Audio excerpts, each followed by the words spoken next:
자, 악한 분노, 선한 분노. 오늘 그 챕터 8 하겠습니다. 그 파트 2, 지금 우리가 분노란 무엇인가를 공부하고 있는데, 그 지난주에 했던 챕터 7, 자비에 기초한 건설적인 불만 1번이랑 지금 이 2번이 이 책에서 제일 어떤 중요한 그런 과 중에 하나죠. 오늘은 자비에 기초한 건설적인 불만 두 번째, 관대함과 건전한 갈등입니다. charity and constructive conflict니까 constructive는 건전하다라기보다 건설적인 이런 어떤 개념이 있죠. 이 갈등을 통해서 constructive 하는 그런 이제 그 선으로 나아가는 그런 의미들이 있습니다. 그러니까 우리는 7장에서 자비에 기초한 건설적인 불만 중에 인내와 용서에 대해서 살펴보았습니다. 지난 시간에 배운 것들을 떠올려 봅시다. 분노가 일어날 때 인내한다는 것과 용서한다는 것은 어떤 의미입니까? 한번 물어보는 거 좋죠. 오늘은 관대함과 건전한 갈등에 대해 살펴보게 될 것입니다. 이 네 가지가 균형을 이룰 때 비로소 우리의 분노는 선한 분노로 바뀌게 됩니다. 사실 인내와 용서도 중요하지만 인내와 용서만 가지고서는 악한 분노를 선한 분노로 바꿀 수 없어요. 여기서 이제 이번 시간에 하는 이 건전한 갈등이 굉장히 중요합니다. 1번에 자비에 기초한 건설적인 불만의 세 번째 요소인 관대함이란 어떤 것입니까? 할 때 그 관대함이 어떤 것인지를 한번 정의를 한번 살펴보면 좋은데,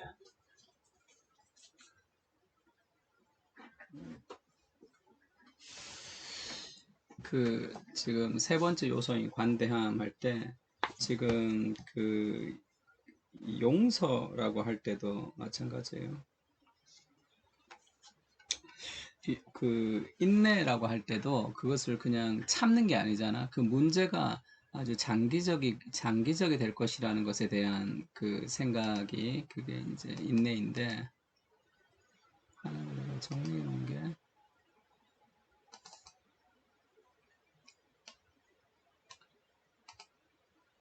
하나 더 띄웁시다.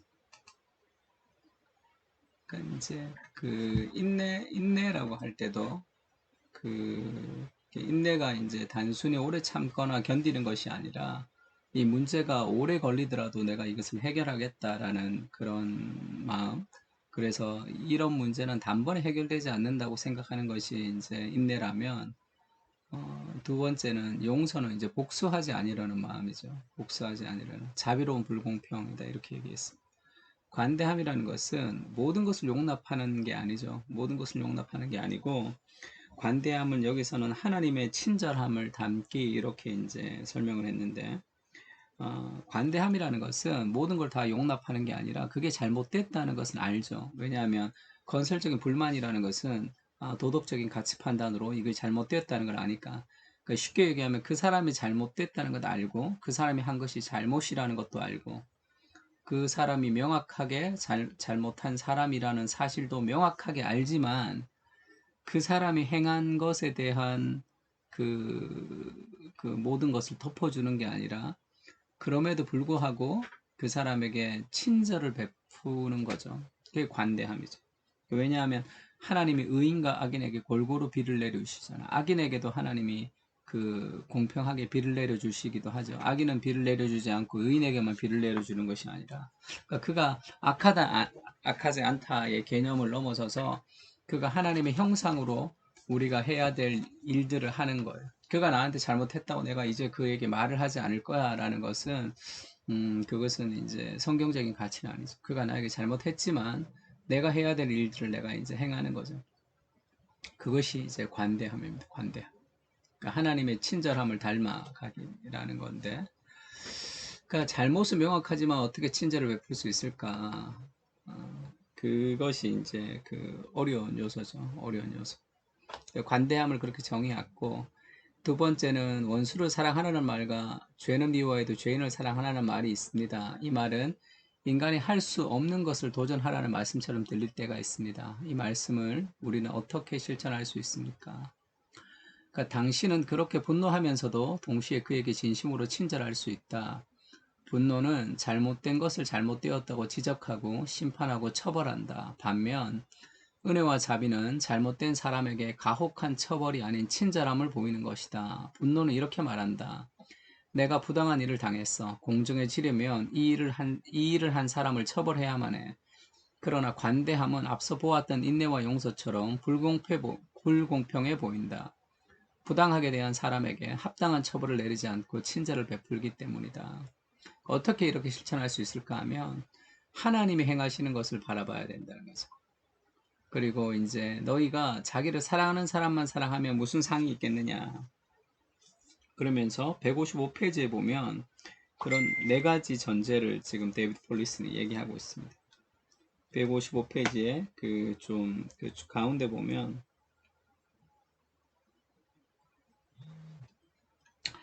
그러나 하나님이 원수였던 우리에게 자비와 은혜로 대하셨다면 이런 말이 있죠.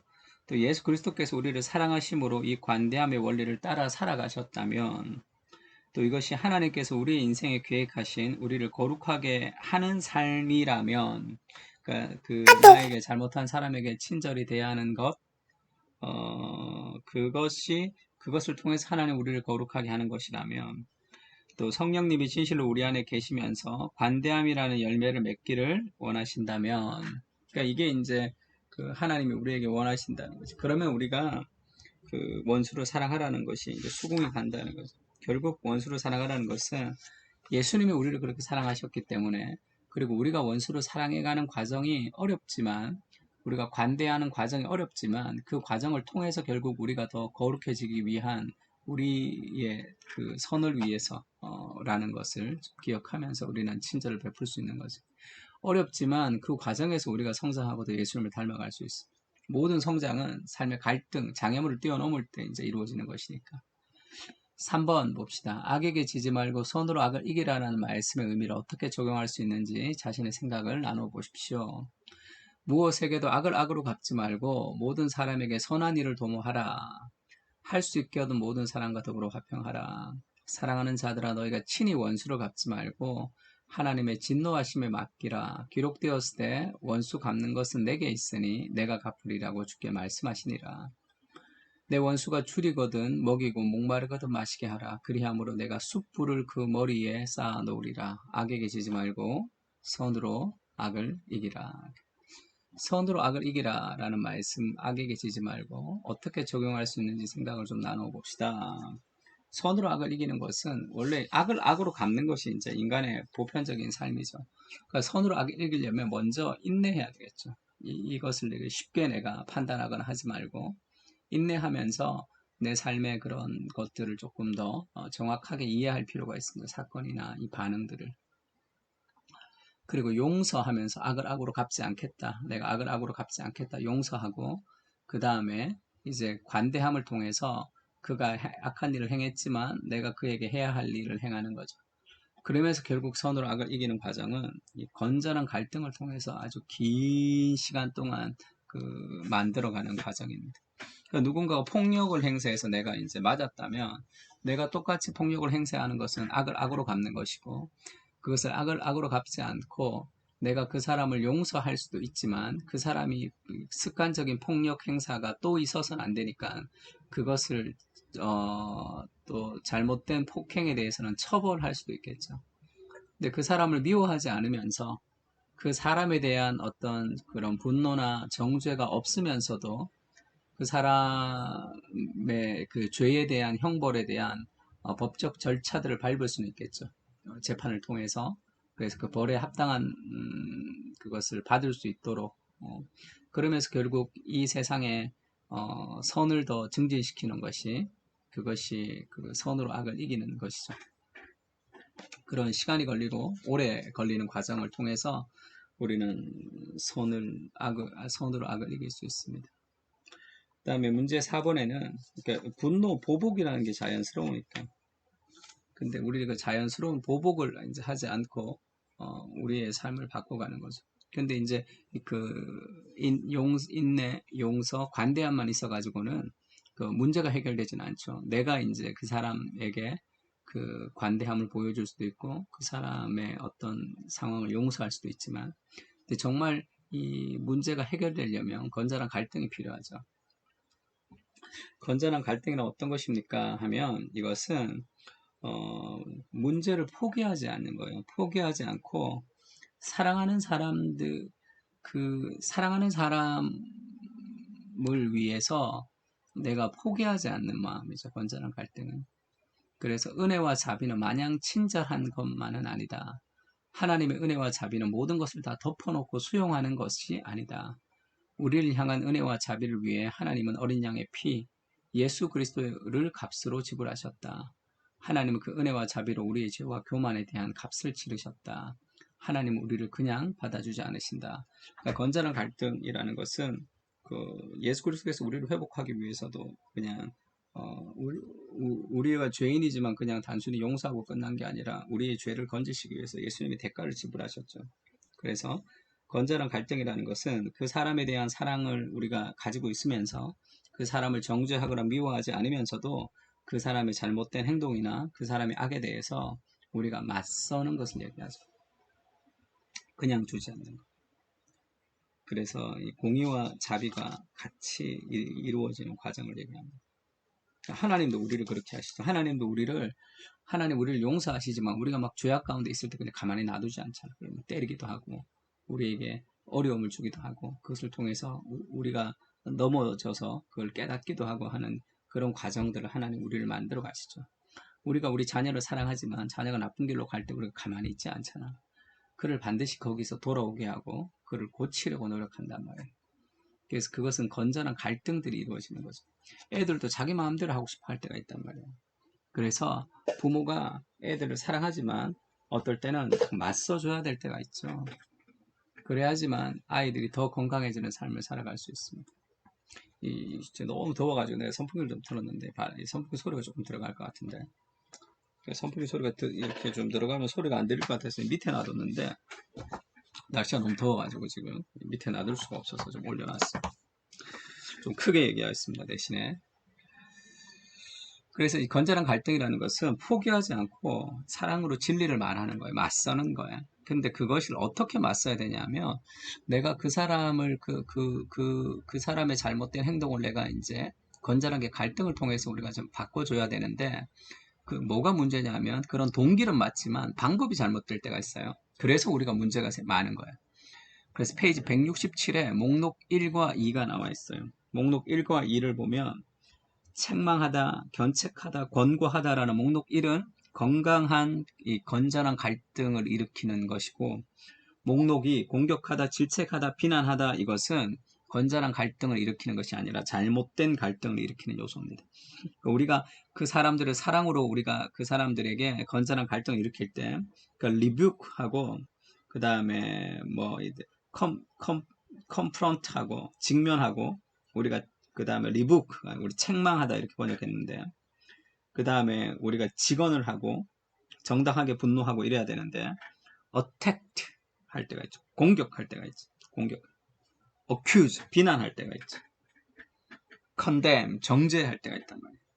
그러니까 그런 식으로가 안 되는 거죠. 그래서 이 견책하다, 책망하다, 권고하다, 그 다음에 공격하다, 정죄하다, 심판하다, 위협하다라는 이 목록 두 개를 좀 돌아보면서 그러니까 목록 1은 사랑과 선으로 문제를 바로잡겠다는 그런 의미가 담겨 있고 목록 2는 비난하는 행위, 비난하는 악과 혐오가 깔려 있습니다.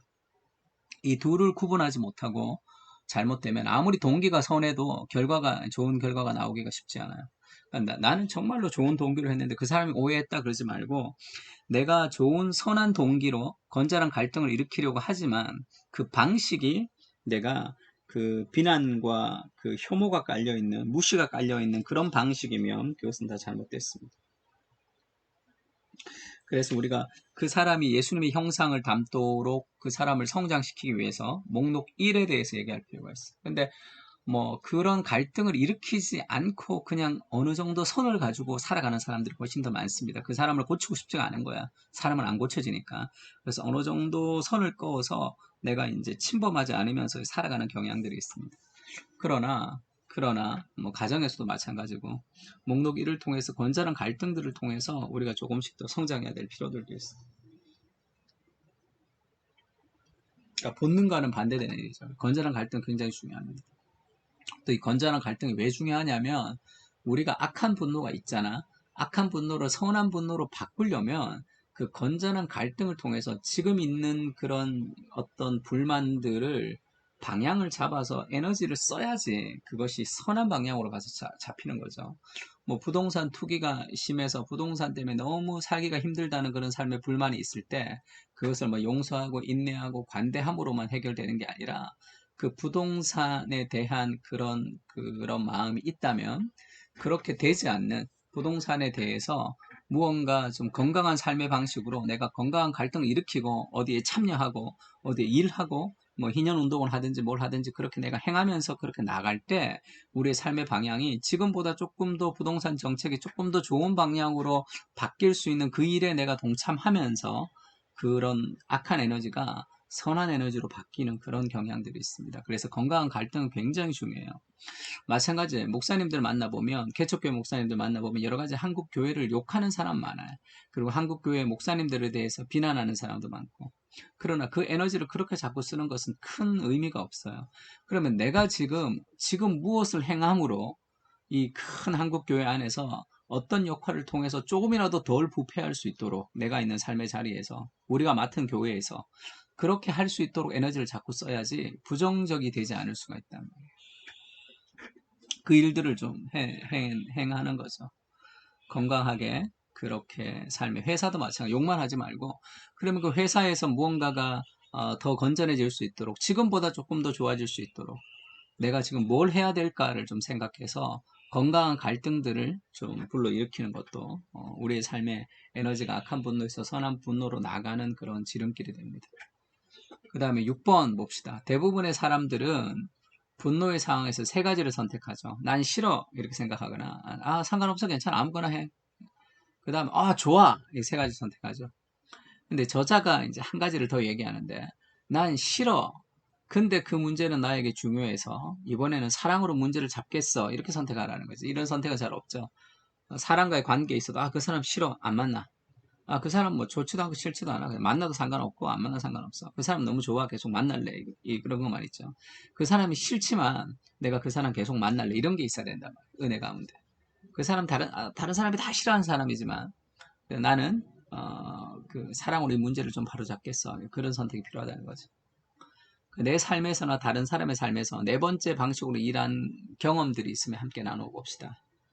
내가 그런 경험을 통해서 누린 은혜를 나누기도 하고 다른 사람이 그런 은혜를 받아서 우리의 삶을 좀 나누기도 하고 그러면은 좋겠습니다. 그래서 분노의 상황에서 나는 싫어 하지만 나는 이 문제를 바로잡겠어 하는 그런 건전한 갈등들을 우리가 이제 일으키는 마음들이 좀 필요한 거죠. 분노의 상황에서 우리의 선택이. 애들이 막 뭐 짜증내거나 그런 부부싸움 같은 거 할 때도 마찬가지죠. 대인관계 갈등도. 그만둬. 아니면 뭐 그게 좋아 상관없어 마음대로 해 이게 아니라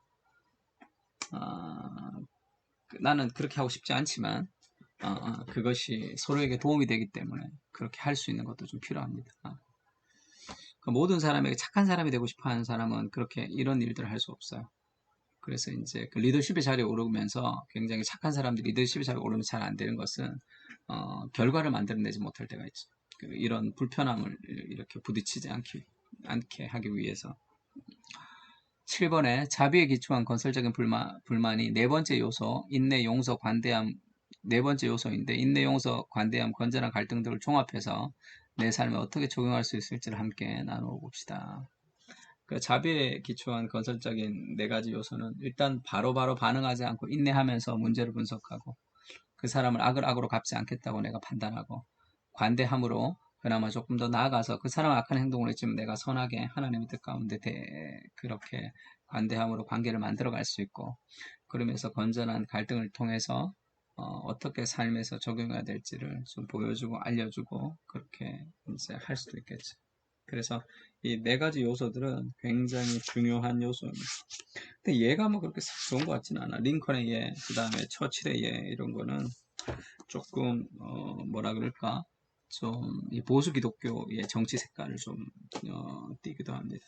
그러니까 네 가지 요소가 어우러져야지 우리의 삶에서 참된 우리의 악한 분노가 선한 분노로 바뀌는 그런 것이다. 그걸 좀 이해하면 좋을 것 같습니다.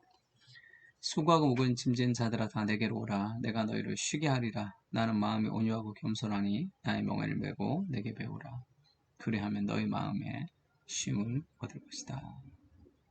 그래서 좀 그런 네 가지 요소들을 좀 잘 생각해서 그것을 잘 섞어서 우리 삶의 악한 분노를 선한 분노로 만들 수 있었으면 좋겠습니다. 한번 기도합시다. 하나님, 자비에 기초한 건설적인 불만은 우리가 참 익숙하지 못한 삶의 방식입니다. 주님, 그것을 지금부터 연습할 수 있도록 주님 도와주시고 각자의 가정에 성령께서 함께 하셔서 그 일들을 더 아름답게 진행할 수 있도록 주님 도우시고 인도하여 주시옵소서. 축복하고 모든 말씀을 예수님의 이름으로 기도합니다. 아멘. 자, 수고 많았습니다.